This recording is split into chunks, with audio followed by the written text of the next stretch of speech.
Well, that storm system is bringing snow to our area, and we think of groups of people that love the snow. You might think of skiers, snowboarders, snowmobilers. You probably don't think of, though, surfers. But yes, surfers are actually loving this winter weather these days with the lake unfrozen. It's kind of extended the Lake Erie surfing season. If you haven't heard, there actually is one. Erie News Now's Megan Selensky is live down at Presque Isle State Park this morning with more on the surfing scene right here at home. Hey, Megan.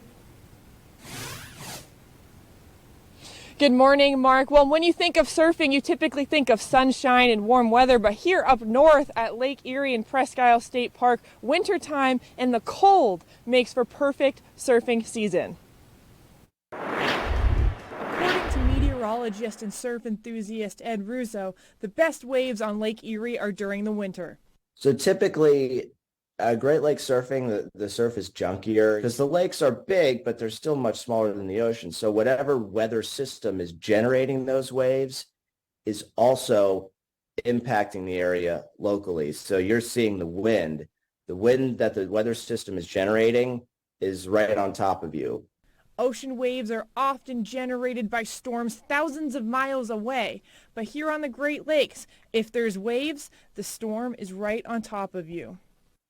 One of the best ingredients in making waves is you need warm water and you need cold air to flow over top of it, because cold air is denser than warm air, so cold air sinks.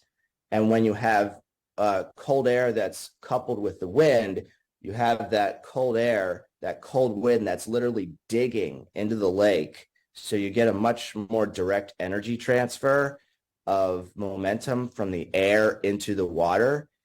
And when the water's warm, that cold air is really able to stir up the water quickly. The Presque Isle Peninsula jets out into the lake with beaches facing almost every wind direction, which makes Erie a surfer's paradise.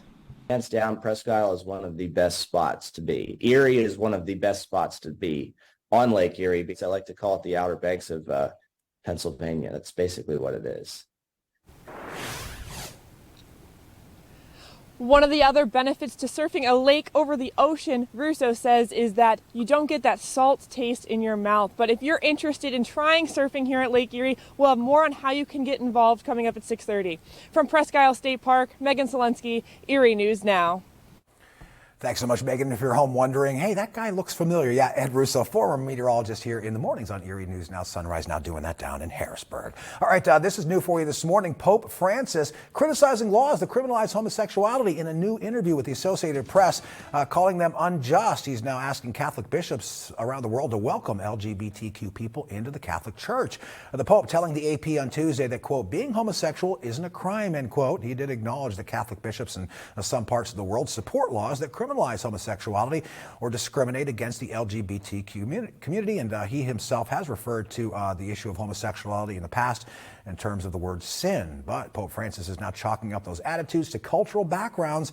He says bishops in particular need to undergo a process of change to recognize the dignity of everyone. 67 countries currently criminalize consensual same-sex activity. Pope Francis again calling those laws unjust, saying the Catholic Church can and should work to put an end to them. Well, the Erie Sports Center in Summit Township is now looking to expand once again. Yeah, the owner of the park, Troy Bingham's, announced he's acquired the Pennsylvania International Academy dormitories on the Sports Center's property. Yeah, it's a 108-room facility that's currently being used by international students attending high school here in Erie. According to Bingham, he plans to upgrade the dorms and other rooms throughout the facility. Along with serving students, the dormitory will also be used for camps and clinics, providing a place for visiting athletes to stay during tournaments. And the Sports Center could certainly be a busy place year-round when those tournaments roll in.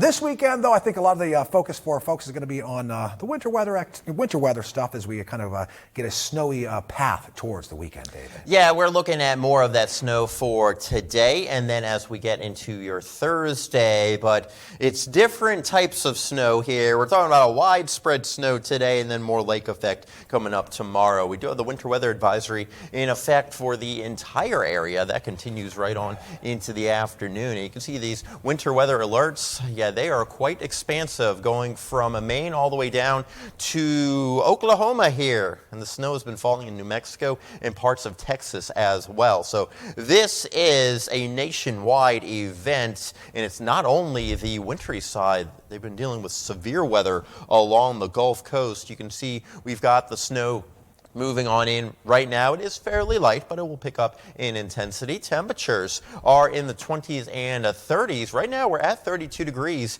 in Erie. That's not a bad temperature to be at. That means nothing's going to stick to the road too well. With that winter weather advisory in effect, heavy snow, we'll have a few pockets this morning. Road conditions may not be the greatest as the morning wears on, but they obviously can be a little bit worse. But when you have 1 or 2 inches of snow down on the pavement, that can sometimes be just as bad as, let's say, 5, 6 inches of snow, because your vehicle's trying to go through the snow, and it's also the tires are trying to make contact with the road as well. Winds will be up later on in the day, but I don't see visibility being a huge issue. We're going to track out all precipitation types and take you into the weekend after the break. Right now, a live look at our Mill Creek Mall tower camera as we see a few flakes coming down, but we're waiting on some of that potential for heavy snow. And we'll talk about how that's impacting drivers across Pennsylvania interstates. PennDOT putting some restrictions in place with this storm on the way. We'll detail that straight ahead. And a couple of months after the Taylor Swift concert ticket chaos, senators on Capitol Hill took ticketing industry executives to task on Tuesday. The latest from Washington, still ahead on Erie News Now Sunrise.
Now, first warning weather with David Wolter. It is 6:12, looking outside with the Crime Victim Center of Erie County camera. Some flakes coming on down. It is rather light stuff, really not causing you any concerns this morning. We are at 32 degrees, southeast wind, 13 miles per hour, so it feels like a 23 at the bus stop this morning. We've got some of that snow coming down. Of course, the kids will be heading out over the next hour, hour and a half or so. And yeah, we're not going to really have much snow on the ground, and will likely just be on the grass. But later on in the day, as we get to around lunchtime or so, that's when the snow will probably be sticking to the roads a bit more. So we'll certainly have the slushy spots. But as the kids are being picked up, that's when we start to see that transition from snow to rain, as those temperatures will continue to warm on up. But right now you can see the widespread snow across the area, and we'll have a few pockets of heavier snow from time to time. Futurecast bringing the snow on in, continuing through 8, 9 o'clock, maybe a little break in there. Then during the early afternoon, we could have some moderate to very heavy snow as it becomes that very heavy wet snow that sticks to everything. By around 2 o'clock or so, maybe a burst of sleet, some freezing rain, but with temperatures heading on up. We're just talking about a cold rain during the latter portion of the day into the evening hours. So that window of mixed precipitation is fairly narrow. And of course, with temperatures going above freezing, all that stuff melts pretty quickly. By the overnight, that's when we start to see our winds turn around, and we're looking at lake effect snow with some of those bigger totals back there into the snow belt, where we see some more persistent snow and potentially even a connection of snow bands from Lake Huron to Lake Erie, and that can always lead to some higher accumulations. For today, generally about 1 to 3, maybe some higher totals back there into the higher elevations. And then as we get into your Thursday, look at the snow belt from Cambridge Springs all the way up to Mayville. That's where the deeper spots are for